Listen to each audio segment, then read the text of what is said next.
విశాఖ జిల్లా Malkapuram police station పరిధిలో దారుణమైన ఘటన చోటు చేసుకుంది.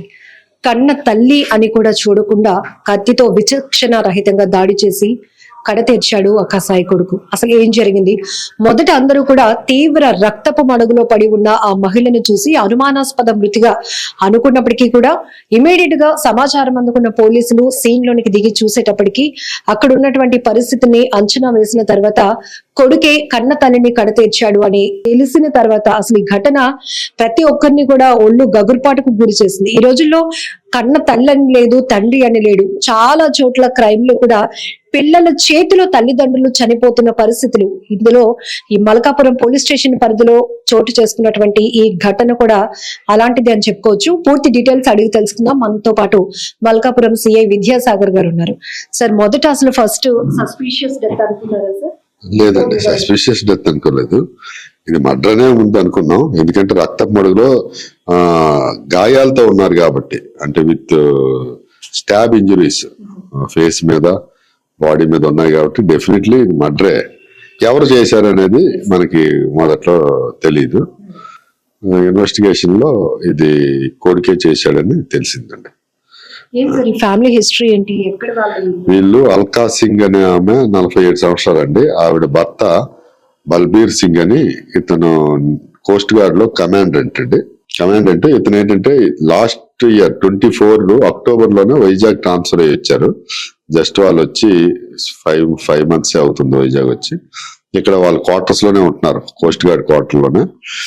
అతను ఉద్యోగ రీత్యా ఈ మధ్యకాలంలో జనవరి 28వ తేదీన ఒరిస్సా వెళ్ళారు. అయితే వాళ్ళకి 2 కొడుకులు. అందులో పెద్ద కొడుకు పేరు అన్మోల్ సింగ్, చిన్న కొడుకు పేరు ఆయుష్మాన్ సింగ్. అయితే పెద్ద కొడుకు గత 2020 సంవత్సరం నుండి, ఆ కుర్రాడు ఇంజనీరింగ్ చదువుతున్నప్పుడు కూడా 2020 సంవత్సరం నుండి అతనికి ఆన్లైన్ గేమ్స్ అలవాటు అయిపోయింది బాగా.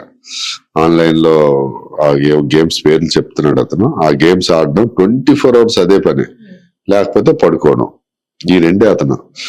అలాగా ఇంట్లో సరిగ్గా మాట వినకపోవడం, సరిగ్గా చదవకపోవడం చేస్తున్నాడు. తల్లిదండ్రులు అడుగుతుంటే కొన్ని సందర్భాల్లో తల్లిదండ్రుల మీద కూడా తిరుగుబాటు చేశాడు. వాళ్ళని కూడా కొట్టడం గట్రా చేశాడు. అతని హిస్టరీ అయితే ఆ రోజు ఇన్సిడెంట్ జరిగిన రోజు అంటే 30వ తేదీ జనవరి.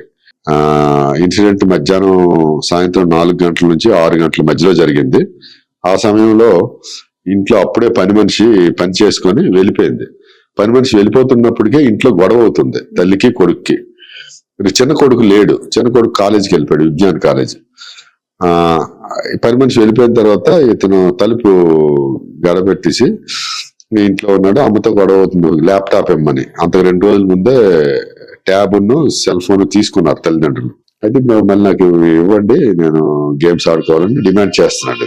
ఆవిడ ఎవరు, నువ్వు చదువుకో అని చెప్పి అంటుంది. ఆ సందర్భంలో పని మనిషి వెళ్ళిపోయిన తర్వాత ఇతను నాకు సెల్ ఫోన్ ట్యాబ్ ఇవ్వడం లేదని చెప్పి కోపంతో ఇంట్లో నుండి కత్తితోనే ఆవిడ్ని తల్లిని పొడిచి ముఖం మీద, గుండె మీద, చేతుల మీద, ఇక్కడ ఇలాంటి దగ్గర చిన్న కింద కొంచెం పెద్ద గాయాలే ఉన్నాయండి, కట్ ఇంజరీస్.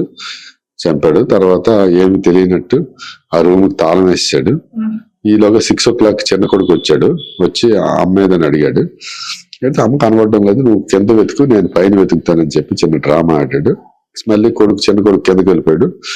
వీడు పైనే ఉంటూ మళ్ళీ ఆ బాడీని డిస్పోజ్ చేయడానికి కూడా ప్రయత్నం చేశాడు. అంటే డిస్పోజ్ అంటే కాల్చినట్టు, అంటే యాక్సిడెంటల్ గా కాలిపోయినట్టు సీన్ క్రియేట్ చేయడానికి కూడా చిన్న ప్రయత్నం. దాని మీద ఆయిల్ వేసి, ఇంట్లో ఉన్న ఎడముల ఆయిల్ అంటే వంట చేసే ఆయిల్ బాడీ మీద వేసి కాల్చడానికి కూడా ప్రయత్నం చేశాడు. అది వాళ్ళ తమ్ముడు కాలేజ్ నుంచి వచ్చే లోపు జరిగిపోయింది, 6 గంటల లోపు. ఆ తర్వాత ఎప్పటికీ తల్లి దొరకపోతే చిన్న కొడుకు తండ్రికి ఫోన్ చేశాడు, అమ్మ కనపడడం లేదని. అయితే వాళ్ళు కోస్ట్ గార్డ్ ఆఫీసర్స్ కి అతను ఫోన్ చేసి ఒకసారి చూడండి అంటే వాళ్ళు వెళ్ళి చూసినప్పుడు ఈ డోర్ లాక్ చేసి ఉంది. మళ్ళీ తండ్రికి అడిగారు, ఈ బెడ్రూమ్ లాక్ చేసి ఉంది, ఏం చేద్దాం అంటే బెడ్రూమ్ బ్రేక్ ఓపెన్ చేయండి లాక్ అంటే, లాక్ బ్రేక్ ఓపెన్ చేసి వాళ్ళు వెళ్ళి చూశారు. చూస్తే డెడ్ బాడీ ఉంది, రక్తపు మడుగులో ఉంది, కత్తిపోటులతో. వెంటనే వాళ్ళు ఏమైనా కొన ఊపిరి ఉండొచ్చని ఇక్కడ కళ్యాణి హాస్పిటల్ అడ్మిట్ చేశారు. కళ్యాణి హాస్పిటల్ నుంచి మనకి ఇన్ఫర్మేషన్ వచ్చింది, వెంటనే మనం కూడా సీన్కి వెళ్ళడం, ఇవన్నీ ప్రిజర్వ్ చేయడం, తర్వాత వాళ్ళ దగ్గర రిపోర్ట్ తీసుకొని కేసు రిజిస్టర్ చేసి ఈరోజు ముద్దాయి అన్మోల్ సింగ్ ని కూడా అరెస్ట్ చేస్తున్నాం, కోర్టుకి ప్రొడ్యూస్ చేస్తాం. ఇంజనీరింగ్ కంప్లీట్ అవ్వలేదు. ఓన్లీ సెకండ్ ఇయర్ వరకు చదివాడు కాలేజీకి వెళ్ళి, థర్డ్ ఇయర్ ఏమో ఇంట్లో ఆన్లైన్ లో చదువుతున్నాను అంటున్నాడు. సో అప్పటికే ఇంకా ఆన్లైన్ గేమ్స్ కి అడిక్ట్ అయిపోయాడు. ఇప్పుడు 2020 నుంచే 2020 నుంచే.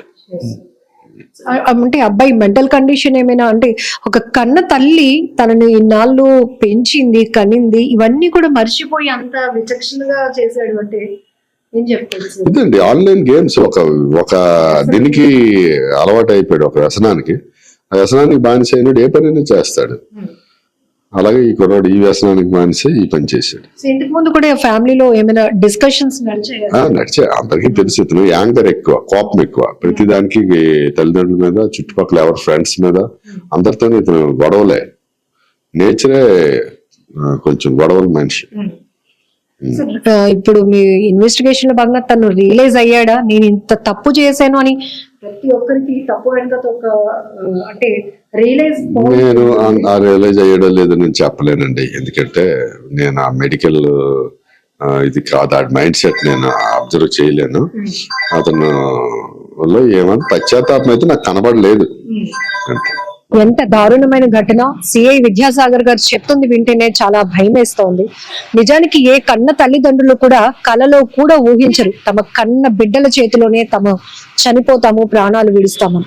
అలాంటిది మల్కాపురం పోలీస్ స్టేషన్ పరిధిలో జరిగినటువంటి దారుణమైన ఘటన ప్రతి ఒక్కరిని తీవ్ర కలవరపాటుకు గురి చేస్తోంది. ఇంజనీరింగ్ చదువుతున్నాడు అబ్బాయి, థర్డ్ ఇయర్, ఇంకా బాగా మంచి ఫ్యూచర్ ఉంది. ఎందుకంటే తన హస్బెండ్ కూడా జాబ్ పర్పస్ లో వేరే చోట ఉంటారు కాబట్టి ఇద్దరు కన్న బిడ్డల్ని జాగ్రత్తగా చూసుకోవాల్సినటువంటి బాధ్యత తీసుకున్నటువంటి ఆ కన్న తల్లి పిల్లల కోసం పడుతున్నటువంటి ఆ టెన్షన్ గాని, లేకపోతే ఆ ప్రేమ ఏవి కూడా అబ్బాయికి గుర్తు రాలేదా అనే ప్రశ్నలు ప్రతి ఒక్కరి మధులని కూడా తొలిచేస్తున్నాయని చెప్పొచ్చు. సో ఈ ఘటనలో ఈ అబ్బాయి 2020 నుంచి కూడా అబ్బాయి ఎడిక్ట్ అయిపోయాడు ఆన్లైన్ గేమ్స్ కి. ఈవెన్ గంటల కొద్ది ఆన్లైన్ గేమ్ ఆడకపోతే, ఆన్లైన్ లోకి నేను వెళ్ళకపోతే, నా చేతిలో ల్యాప్టాప్ ఉండకపోతే నాకు బ్రతికే లేదు అన్నంత వ్యసనంలోనికి వెళ్ళిపోయిన పరిస్థితిలోనే ఆ తల్లి కొడుకు మధ్య, వద్దు నాన్న నీకు చాలా ఫ్యూచర్ ఉంది, నువ్వు చదువు మీద ఫోకస్ చేయని ఆ తల్లి అంటుంటే, లేదు నాకు ల్యాప్టాప్ కావాల్సిందే, నేను ఆన్లైన్ గేమ్స్ ఆడాల్సిందే అంటూ ఇద్దరి మధ్య ఘర్షణ వాతావరణం. ఆ తర్వాత అక్కడ ఉన్నటువంటి కత్తి తీసి చాలా విచక్షణ రహితంగా దాడి చేసి ఆ కన్న తల్లిని అతను చంపేసినటువంటి విధానం పోలీసులు వివరిస్తేనే ఇలా ఉంది. కానీ ఆ డెడ్ బాడీ సిచ్యువేషన్, రక్తపు మడుగులో తీవ్ర గాయాలు పాలైనటువంటి కన్న కొడుకు చేతిలో కత్తి పోట్లకు గురైనటువంటి ఆ కన్న తల్లి మృతదేహాన్ని చూసి ప్రతి ఒక్కరు కూడా కంటతడి పెట్టుకున్నారు. ఇలాంటి సొసైటీలో మనం ఉంటున్నామా, అసలు ఏం జరుగుతోంది మనుషులకి అనే ప్రశ్నలు కూడా తలెత్తుతున్నాయి. చాలా చోట్ల ఇష్టమైన కూర వండలేదు కన్న తల్లిని చంపేసే కొడుకుల్ని చాలా మందిని చూస్తున్నాం. బెట్టింగ్ ఆడడానికి డబ్బులు ఇవ్వలేదని చంపేసిన వాళ్ళని చూస్తున్నాం. ప్రేమించిన అమ్మాయితో పెళ్లి చేయలేదని కన్న తల్లిదండ్రుల్ని పొట్టన పెట్టుకుంటున్నటువంటి పిల్లల్ని చూస్తున్నాం. ఏంటి అసలు ఏం జరుగుతోంది? నిజానికి చాలా సందర్భాల్లో సైకలాజికల్ ఇష్యూస్ కూడా ఇందులో కనపడతా ఉన్నాయి.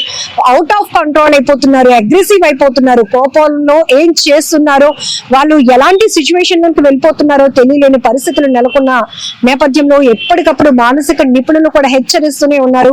చాలా మంది సీనియర్ సైకాలజిస్టులు కూడా చెప్తుంది ఒకటే, అక్కడ ఏజ్ తో సంబంధం లేదు, పిల్లల పెద్దల అని కాదు. మీరు ఏదైనా ఒక ఇష్యూలో, ఒక వలయంలో చిక్కుకుపోతే గనక మీరు ఆ పరిస్థితి నుంచి బయటపడాలంటే ఖచ్చితంగా మెంటల్ కౌన్సిలింగ్ చాలా అవసరం అని కూడా చెప్తా ఉన్నారు.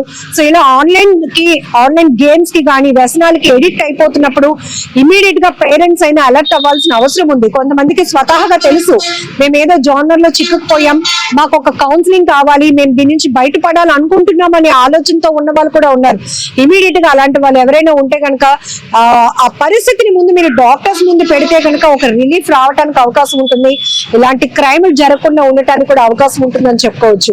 ఏదేమైనా విశాఖలో జరిగినటువంటి దారుణమైన ఘటన చాలా భయాన్ని పుట్టేస్తోంది. ఇప్పటి వరకు ఎవరో అగంతకుల చేతిలో ప్రాణాలు విడిచినటువంటి పరిస్థితులు చూస్తే ఇప్పుడు కుటుంబం మధ్యలోనే కలహాలు, చిన్న చిన్న విషయాలకి గొడవలు పడటం, ప్రాణాలు తీసుకోవడం, తీసేయడం, ఇవన్నీ పరిపాటుగా మారుతున్నాయి. బట్ సొసైటీలో ఒక బిగ్ చేంజ్ రావాలంటే కంపల్సరిగా ప్రతి ఒక్క పేరెంట్స్ పిల్లల పైన మానిటరింగ్ కూడా అవసరం. ప్రతి ఒక్క పిల్లలు కూడా తమ తల్లిదండ్రులు పడుతున్నటువంటి కష్టాన్ని తెలుసుకొని ముందుకు వెళ్ళడం కూడా చాలా ఇంపార్టెంట్. కెమెరా పర్సన్ శేఖర్ తో లక్ష్మి, మనం టీవీ, వైజాగ్.